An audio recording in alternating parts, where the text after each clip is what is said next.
नमस्कार दोस्तों, आज हम भारत के संपूर्ण संविधान का भाग 3 पढ़ेंगे। पिछले भाग में हमने मौलिक अधिकारों को विस्तार से समझा। आज हम संविधान के 3 महत्वपूर्ण विषयों पर चर्चा करेंगे, जिसमें नागरिकता, राज्य के नीति निर्देशक तत्व और मौलिक कर्तव्य शामिल है। तो शुरू करते हैं वीडियो को। तो लाइक कर दीजिए वीडियो को और चैनल को कर दीजिए सब्सक्राइब। पहला भाग देख लेते हैं, नागरिकता। सबसे पहले समझते हैं कि नागरिक कौन होता है। नागरिक वह व्यक्ति होता है जिसे किसी देश ने कानूनी रूप से अपना सदस्य स्वीकार कर लिया हो। भारत का नागरिक होने पर व्यक्ति को मतदान करने का अधिकार, सरकारी नौकरी के लिए पात्रता, संवैधानिक अधिकार और कई अन्य सुविधाएं प्राप्त होती है। संविधान के अनुच्छेद 5 से लेकर 11 में नागरिकता से संबंधित प्रारंभिक प्रावधान दिए गए हैं। हालांकि आज नागरिकता के विस्तृत नियम नागरिकता अधिनियम 1955 के अंतर्गत निर्धारित किए जाते हैं। भारत की नागरिकता कैसे प्राप्त की जा सकती है?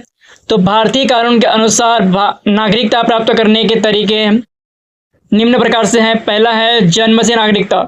यदि कोई व्यक्ति भारत में जन्म लेता है और कानून की पूरी शर्त करता है तो वह भारत का नागरिक होगा। दूसरी शर्त यह है नागरिक होने की भारत की कि वंश के आधार पर, पहला तो हो गया जन्म के आधार पर, दूसरा हो गया वंश के आधार पर। यदि माता या पिता भारतीय नागरिक हैं और कानून की पूरी शर्त करते हैं तो संतान को भी भारत की नागरिकता मिल सकती है। तीसरा है पंजीकरण द्वारा। कुछ विशेष श्रेणियों के लोग निर्धारित प्रक्रिया पूरी करके पंजीकरण के माध्यम से नागरिकता प्राप्त कर सकते हैं। चौथा, देशीयकरण। यदि किसी विदेशी नागरिक भारत में निर्धारित अवधि तक रहकर सभी कानून की शर्तें को पूरे करते हैं तो वह भारत की नागरिकता के लिए आवेदन कर सकता है। पांचवा है नए क्षेत्र के भारत में विलय पर।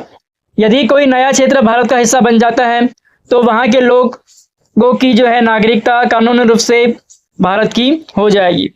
भारत में वो एकल नागरिकता है। तो भारत में एकल नागरिकता की व्यवस्था की गई है। इसका अर्थ यह है कि व्यक्ति केवल भारत का नागरिक हो सकता है, अलग अलग राज्यों की अलग नागरिकता नहीं होगी। वह व्यवस्था राष्ट्रीय एकता को मजबूत बनाती है। इसका जो भाग 2 है इस वीडियो का, इसमें पढ़ते हैं राज्य के नीति निर्देशक तत्व। तो अब बात करते हैं संविधान के अनुच्छेद 36 से 51 में दिए गए राज्य के नीति निर्देशक तत्व। यह क्वेश्चन एग्जाम में कई बार पूछे गए हैं कि राज्य का नीति निर्देशक तत्व किस अनुच्छेद से संबंधित है। तो यह है अनुच्छेद 36 से लेकर 51 तक। इसका उद्देश्य सरकार को यह दिशा देना है कि वह किस प्रकार की ऐसी नीतियां बनाए जिससे जनता का कल्याण हो, और ये न्यायालय द्वारा सीधे लागू नहीं किए जा सकते, लेकिन सरकार के लिए अत्यंत महत्वपूर्ण मार्गदर्शक सिद्धांत है। इनका उद्देश्य एक कल्याणकारी राज्य की स्थापना करना है जहां प्रत्येक नागरिक को सम्मानजनक जीवन मिले। प्रमुख नीति निर्देशक तत्वों को जान लेते हैं। तो है समान न्याय और निःशुल्क विविध सहायता। गरीब और कमजोर वर्गों को भी न्याय मिल सके, इसके लिए सरकार कानूनी सहायता उपलब्ध कराने का प्रयास करती है। समान कार्य के लिए समान वेतन। यदि 2 व्यक्ति समान कार्य कर रहे हैं तो उन्हें समान वेतन मिलना चाहिए। बच्चों का विकास। बच्चों को शिक्षा, सुरक्षा और स्वास्थ्य वातावरण उपलब्ध कराना, यह भी नीति निर्देशक तत्व का भाग है। ग्राम पंचायत को मजबूत करना। तो गांवों में स्थानीय स्वशासन को बढ़ावा देने ताकि लोगों अपने विकास से जुड़े निर्णय को स्वयं ले सके। पर्यावरण संरक्षण। सरकार का दायित्व है कि वह जंगलों, वन्य जीवों, नदियों और प्राकृतिक संसाधनों की रक्षा करे। कृषि एवं पशुपालन का विकास। तो कृषि को आधुनिक बनाना, किसानों की आय बढ़ाना और पशुपालन को प्रोत्साहित देना भी सरकार की जिम्मेदारी होती है। अंतर्राष्ट्रीय शांति। भारत विश्व में शांति, सहयोग और मित्रता को बढ़ावा देने का प्रयास भी करेगा। नीति निर्देशक तत्वों का महत्व क्या है ये जान लेते हैं। हालांकि इन्हें अदालत में सीधे लागू नहीं किया जा सकता, लेकिन सरकार की अधिकांश कल्याणकारी योजनाएं इन्हीं सिद्धांतों से प्रेरित होती है। उदाहरण के लिए शिक्षा का विस्तार, स्वास्थ्य योजना, ग्रामीण विकास, महिला एवं बाल कल्याण, पर्यावरण संरक्षण, ये सारे जो चीजें हैं वो नीति निर्देशक तत्व को महत्वपूर्ण बनाते हैं। अब इस वीडियो का भाग 3 पढ़ लेते हैं, मौलिक कर्तव्य। हमने इसके पहले पिछले इसमें मौलिक अधिकार की बात किए थे, अभी मौलिक कर्तव्य की बात करेंगे। जब संविधान लागू हुआ तब इसमें केवल मौलिक अधिकार थे, लेकिन बाद में 1976 में 42वें संविधान संशोधन के माध्यम से 10 मौलिक कर्तव्य जोड़े गए। बाद में 86वां संविधान संशोधन के द्वारा एक और कर्तव्य जोड़ा गया और कुल मिलाकर आज जो है 11 मौलिक कर्तव्य है। और 11 मौलिक कर्तव्य कौन कौन से हैं आइए जानते हैं। तो पहला जो मौलिक कर्तव्य है वह है संविधान का पालन करे और उसके आदर्शों का सम्मान करे। यानी जो हर नागरिक है वह संविधान का पालन करेगा और उसके आदर्शों का सम्मान भी करेगा। यदि कुछ सरकार अधिकार देती है तो कुछ कर्तव्य भी नागरिकों को निभाना पड़ेगा। राष्ट्रीय ध्वज और राष्ट्रीय गान का सम्मान करे। तीसरा जो है भारत की एकता, अखंडता और संप्रभुता की रक्षा करना। चौथा मौलिक कर्तव्य आवश्यकता पड़ने पर देश की सेवा करे। पांचवा सभी नागरिकों के बीच भाईचारे की भावना बढ़ाए। छठवां हमारी समृद्ध सांस्कृतिक विरासत की रक्षा करे।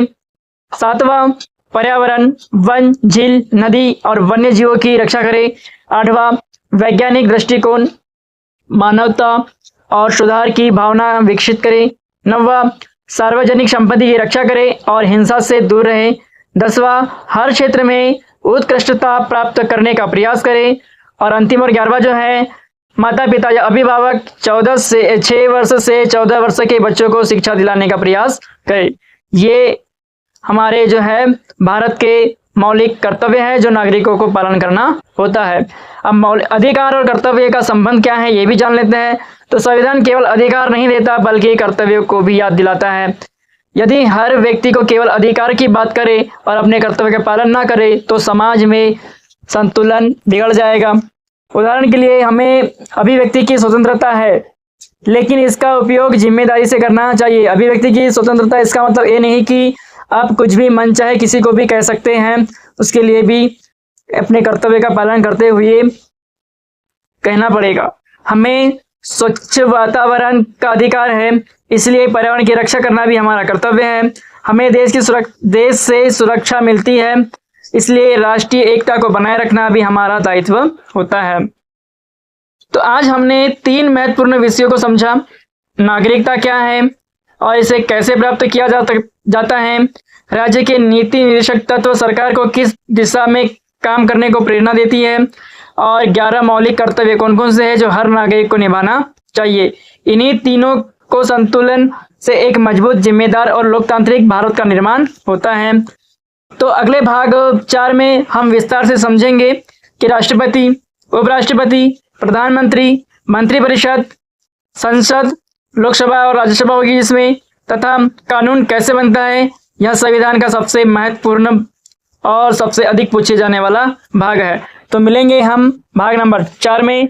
तो वीडियो को लाइक करके चैनल को सब्सक्राइब भी कर दीजिए।